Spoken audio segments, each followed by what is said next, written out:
Walmart employee Gilbert Serna told me it was just another regular Saturday. He says he had just returned from his lunch break when that call came over his radio. Gilbert sprang into action in the face of fear.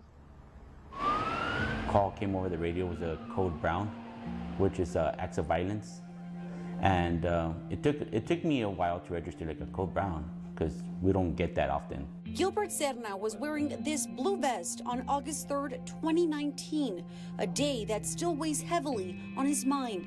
He's been working at Walmart since 2001. We've always been taught to take care of the customer. The customer's number one. Customer's always right. So I think that was what kicked in for me, is to take care of the customer. He remembers the moment he realized he had to act. It was a gunshot.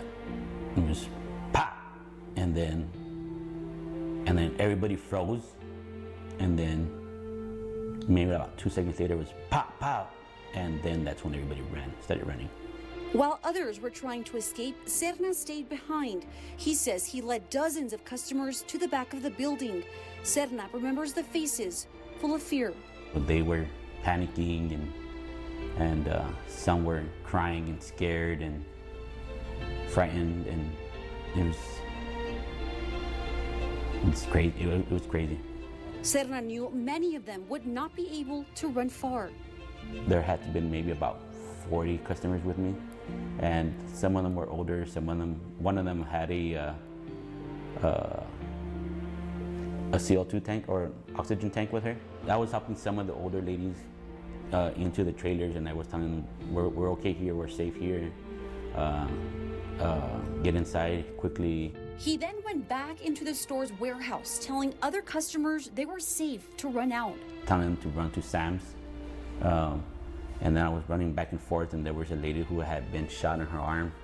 And so I grabbed her and I told her, let's go to Sam's. In the midst of the chaos, I called my wife, and she had told me, like, don't be a hero, go hide. But Serna did not stop. He doesn't know how many people he helped, but he believes it's anywhere between 100 and 200 people. Despite feelings of anxiety and fear developing weeks after, Serna knew he was going back to Walmart. He was part of the committee that helped prepare the store for reopening. I know I had to be a leader for my associates, and a lot of people were looking at me, and so I said that this PTSD is not going to win me, the shooter's not going to win. Like, I'm going to go out there and be a leader, and I'm going to go back to the store, and we're going to help reopen it, and we're going to welcome back our customers.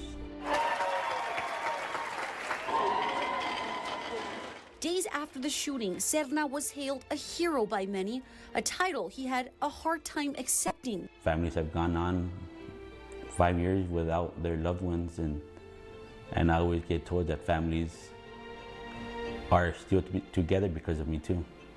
Somebody told me to define a hero, and he's like, that's exactly what you did. You're a hero. And so now I do.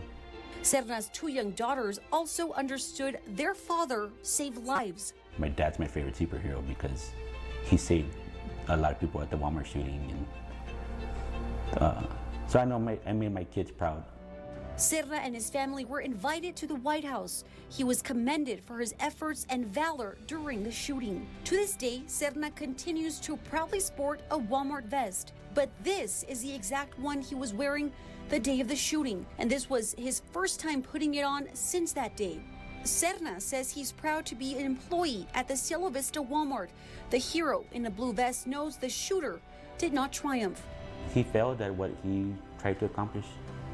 We're still here, and we're still a Paso strong, and we're going to keep fighting, and he made us stronger.